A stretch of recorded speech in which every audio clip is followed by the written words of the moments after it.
మెట్పల్లి మున్సిపాలిటీకి తరలించే ఆలోచనలో ప్రభుత్వం ఉన్నందున రైతులు, రైతు సంఘాలు, ప్రజాప్రతినిధులు మల్లాపూర్ విద్యుత్ సబ్ డివిజనల్ ఆఫీసును మార్చే ఆలోచనను మానుకోవాలని కోరుతున్నారు.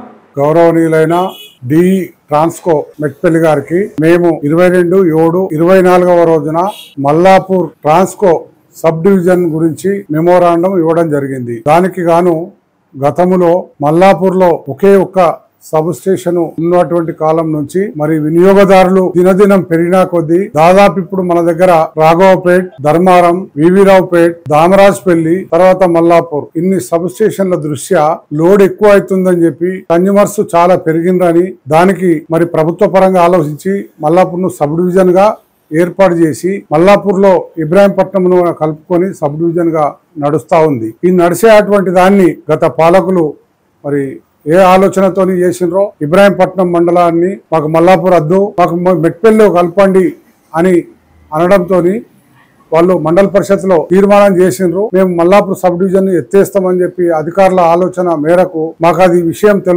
తెలుసుకొని మల్లాపూర్ మండలంలో ఉన్నటువంటి రైతులందరినీ కూడా నేను తీసుకొని పోయి ఒక జిల్లా కిసాన్ కాంగ్రెస్ అధ్యక్షుడిగా పెట్టినటువంటి దాన్ని మల్లాపూర్ మండల కేంద్రంలోనే సుమారు ఏజీఎల్ ట్రాన్స్ఫార్మర్లు 60 వరకు ఉంటాయి. అటువంటిది మండల పరిధిలో పెట్ట కొన్ని వేల సంఖ్యలో ట్రాన్స్ఫార్మర్లు ఉంటాయి. అది లో వోల్టేజ్ సమస్య కావచ్చు, హై వోల్టేజ్ సమస్య కావచ్చు, ఆఫీసర్లు అనేది అందుబాటులో ఉంటే ఏడీ గారి దృష్టికి తీసుకెళ్ళి సత్వరమే పరిష్కరించుకోవడానికి వీలు పడుతుంది మాకు. అది ఇక్కడ నుంచి తీసేసినట్టయితే చాలా ఇబ్బంది అవుతుంది మాకు. ఇండస్ట్రియల్ పర్పస్ అనుమతులైనా, మీటర్ల కోసమైనా, దేనికోసమైనా మాకు లోకల్లో ఉంటే తొందరగా పరిష్కారానికి వీలవుతుంది. మెట్పల్లి అయితే చాలా దూరభారం అవుతుంది మాకు. అంత దూరం పోయి మా సమస్యను విన్నవించుకోవడానికి కష్టం. మల్లాపూర్ మండల కేంద్రం government junior college principal MA కలి తెలుగు ఉపన్యాసకురాలు నవనీత్ ప్రమీల బదిలీపై వెళ్తున్న సందర్భంగా వీడ్కోలు సమావేశం ఏర్పాటు చేశారు. కళాశాల లెక్చరర్స్ రాజేశం, మహేష్, శ్రీనివాస్, రాజేందర్, నరేష్, రాజం, మల్లేశ్వరి, స్వర్ణలతతో పాటు ఎగ్యారపు వెంకటేశ్వర్లు పాల్గొన్నారు. వెంకటేశ్వర్లు మాట్లాడుతూ ప్రిన్సిపల్ కలీగ్తో ఉన్నటువంటి అనుబంధాన్ని గుర్తు చేసుకుంటూ విద్యార్థులు వారి చదువు పట్ల చూపించే బాధ్యతను కొనియాడారు. అలాగే లెక్చరర్స్ మాట్లాడుతూ వారి గత స్మృతులను గుర్తు చేసుకుంటూ భావోద్వేగానికి గురయ్యారు. టీచింగ్, నాన్ టీచింగ్ స్టాఫ్ అభిప్రాయాలను వారి మాటల్లోనే విందాం.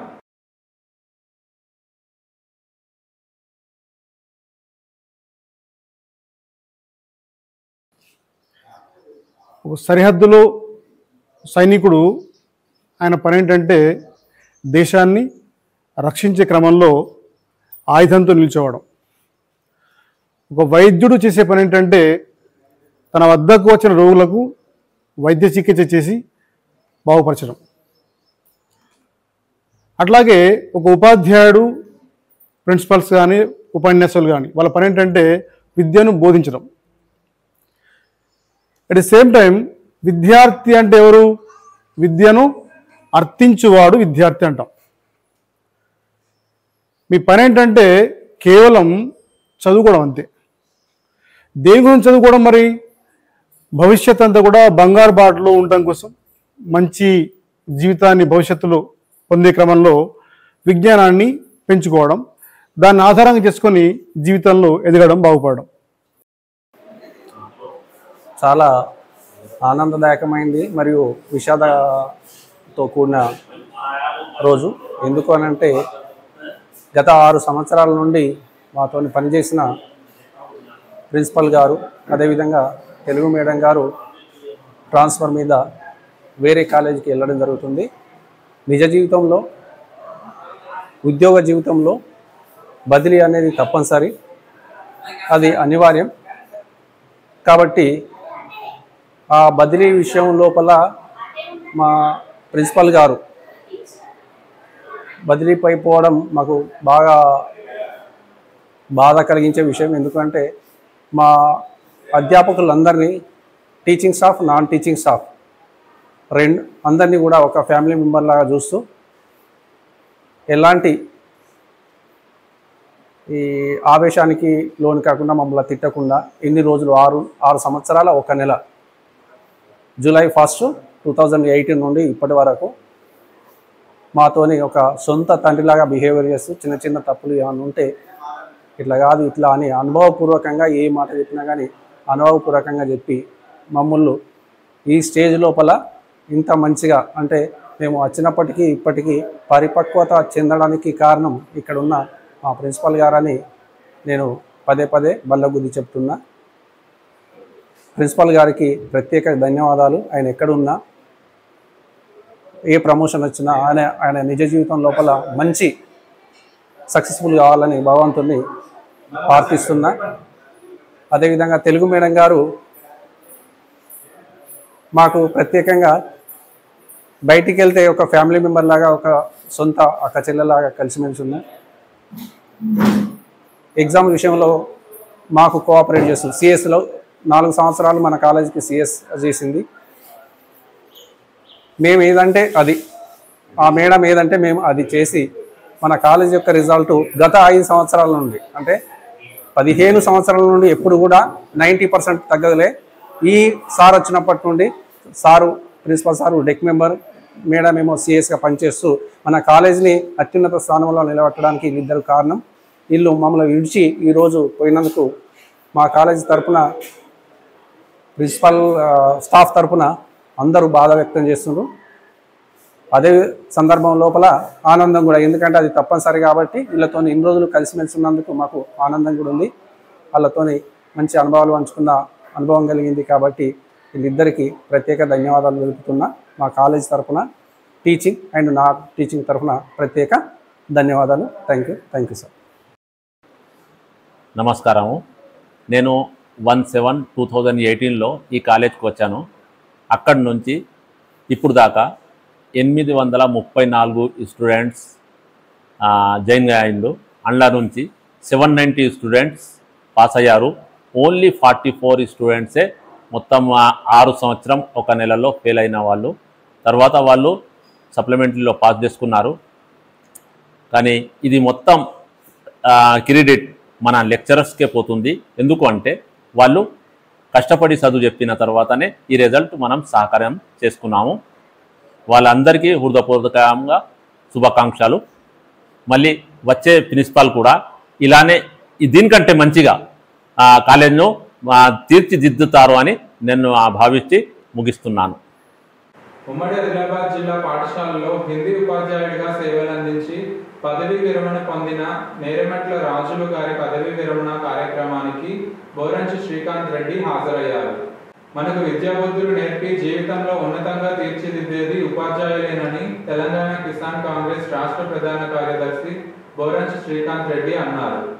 14 ఏళ్లు మావల ఉన్నత పాఠశాల అధ్యాపకుడిగా పనిచేసి ఎంతో మంది విద్యార్థులు తమ ప్రతిభను కనబర్చేలా కృషి చేయడం జరిగిందని, వారి సేవలను ఏనాటికి మర్చిపోలేమని అన్నారు. ఎంఈఓ లక్ష్యం రెడ్డి, రాములు రంజిత్ రెడ్డి, దినేష్ రాజులు, పాఠశాల అధ్యక్షులు, గ్రామ ప్రజలు, విద్యార్థులు పాల్గొన్నారు. మా తాతగారైన లక్ష్మారెడ్డి సార్ గారికి, అదే కాకుండా మా గురువు గారు కూడా, నేను ఎస్ఎస్సి చేసినప్పుడు లక్ష్మారెడ్డి సార్ దగ్గర నేను మ్యాథ్స్కు ట్యూషన్ వెళ్ళేవాడిని. అదే గోపాలకృష్ణవర్తిలో మాకు చదువు చెప్పినాడు. అదేవిధంగా ఈ కార్యక్రమానికి అధ్యక్షత వహిస్తున్న హెచ్ఎం గారికి, ఉపాధ్యాయులకు, మరి నా ముందరున్న విద్యార్థులకు, ఈ కార్యక్రమానికి విచ్చేసిన ప్రతి ఒక్కరికి నా యొక్క హృదయపూర్వక నమస్కారములు. మావాల పాఠశాలలో సీనియర్ అసిస్టెంట్గా హిందీ భాషను విద్యార్థులకు బోధించి మావాలలోని 40% అంటే మొత్తం 37 సంవత్సరాల్లో 40% అంటే 14 సంవత్సరాలు మా మావాల గ్రామానికి సేవలు అందించిన రాజుల్ సార్ గారికి పదవి విరమణ చేస్తున్న సందర్భంగా కార్యక్రమంలో ఇప్పుడు ఉమ్మడి ఆదిలాబాద్ జిల్లాలో గౌడ మహిళలు మీటింగ్ ఏర్పాటు చేయడం జరిగింది. అందులో భాగంగా ప్రతి మహిళలు ముందుకు నడవాలని, ముందుండాలని మహిళా సంఘం ఏర్పాటు చేయాలని కోరుతున్నారు.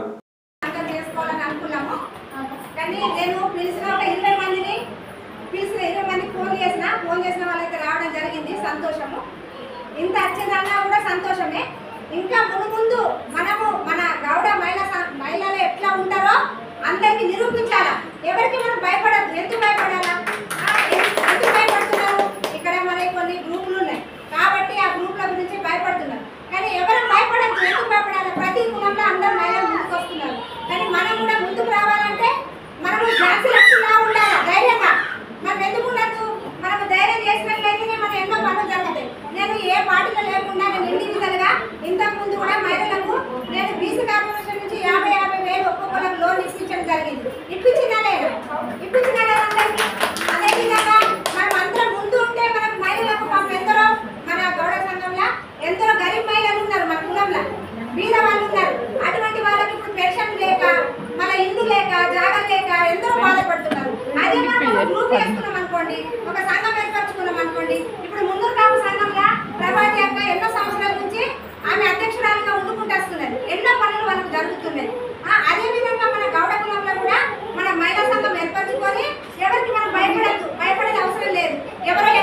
ఓర్చుకుందామంటే అట్లా కూడా సంతోషమే. కాబట్టి ఇప్పుడు ఇంతమంది వచ్చినందుకు కూడా నాకు చాలా సంతోషం ఉన్నది. మనము భయపడకండి. ఎందుకు భయపడితే నాకు అర్థమైతలేదు. భయపడద్దు, సిగ్గుపడద్దు, ఏం లేదు. మనం తప్పు పని చేయడం లేదు కదా. ఎవరము మనం మంచి పనికి మనం ముందుకు వస్తున్నాం. కాబట్టి మహిళలందరము ధైర్యంతో ముందుకు వచ్చి మహిళమని మీ అన్ని కులాలకు ధాటుగా మనము సంఘం చేసుకొని ఇక మా మహిళా సంఘం కూడా ఉన్నది గౌడ సంఘం అని మనం నిరూపించుకోవాలని కోరుకుంటూ, పోలీసులు అంటే కఠిన మనస్తత్వమే కాదు, వారిలోనూ మంచి మనస్తత్వం ఉన్నవారు ఉన్నారని నిరూపించారు ఓ సిఐ. వివరాల్లోకి వెళ్తే నిర్మల్ జిల్లా సోన్ మండలంలోని మాదాపూర్ గ్రామానికి చెందిన ఓ గర్భిణి ఇటీవల మగబిడ్డకు ప్రసవం ఇచ్చింది.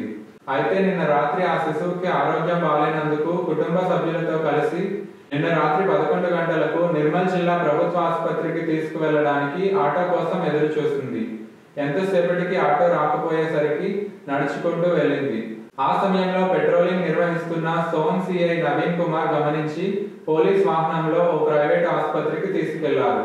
అక్కడ బాబుకు వైద్య పరీక్షలు చేయించి మరి తన మానవత్వాన్ని చాటుకున్నారు. దీన్ని చూసిన పలువురు సిఐ నవీన్ కుమార్ ను అభినందిస్తున్నారు.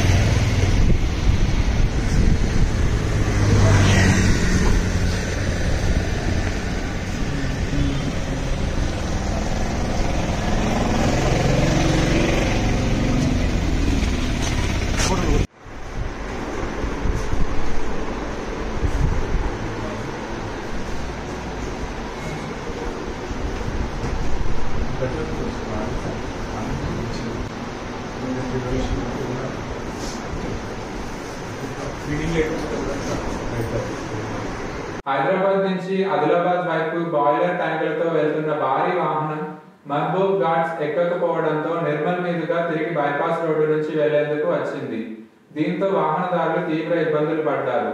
జిల్లా కేంద్రంలోని స్థానిక బోయవాడ వద్ద గల చెట్టు కొమ్మలను వైర్లను తాకడంతో అవి తెగిపడ్డాయి. దీంతో స్థానికులు మండిపడ్డారు. అనంతరం పోలీసులకు సమాచారం అందించారు.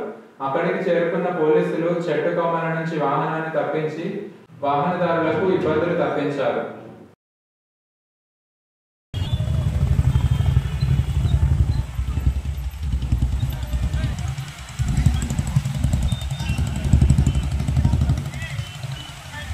పటాన్చెరు నియోజకవర్గం పరిధిలోని కొల్లూరు గ్రామంలో కౌన్సిలర్ మయూరి రాజుగౌడ్, కాంగ్రెస్ సీనియర్ నాయకుడు రాజుగౌడ్ వీరి ఆధ్వర్యంలో ఆషాఢమాస అమ్మవారి బోనాల జాతర అంగరంగ వైభవంగా నిర్వహించారు. అనంతరం వారు మాట్లాడుతూ కొల్లూరు గ్రామ ప్రజలకు బోనాల పండుగ శుభాకాంక్షలు తెలియజేశారు. శివశక్తుల నృత్యాలు, డప్పు వాయిద్యాలతో, యువకుల డాన్సులతో కొల్లూరు గ్రామం మహిళల బోనాలతో ఊరేగింపుగా వచ్చారు. మహిళల బోనాలతో అమ్మవారికి సమర్పించి తీర్థ ప్రసాదాలు తీసుకున్నారు. అమ్మ దయతో వచ్చే సంవత్సరం ఇంతకన్నా రెండింతల జాతరను బ్రహ్మాండంగా నిర్వహిస్తామని అన్నారు.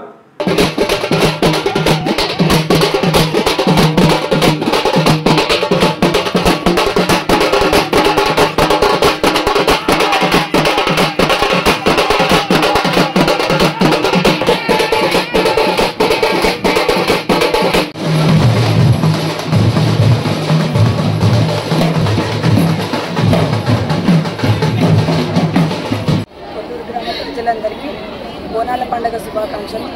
ఈరోజు కొల్లూరు గ్రామంలో పోచమ్మ బోనాలు జరుగుతున్నాయి.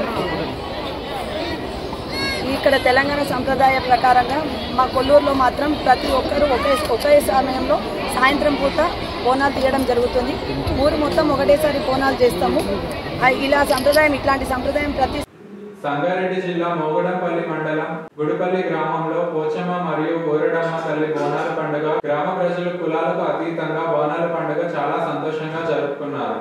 అలాగే అన్నదాన కార్యక్రమము నిర్వహించారు.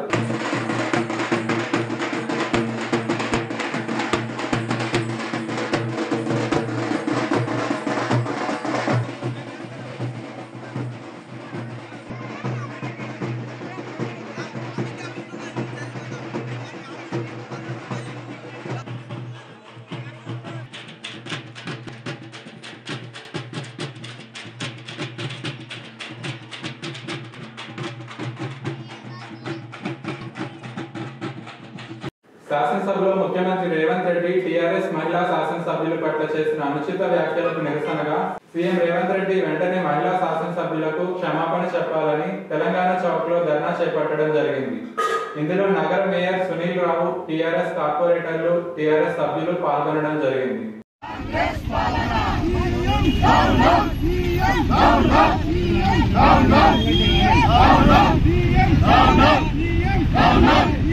No!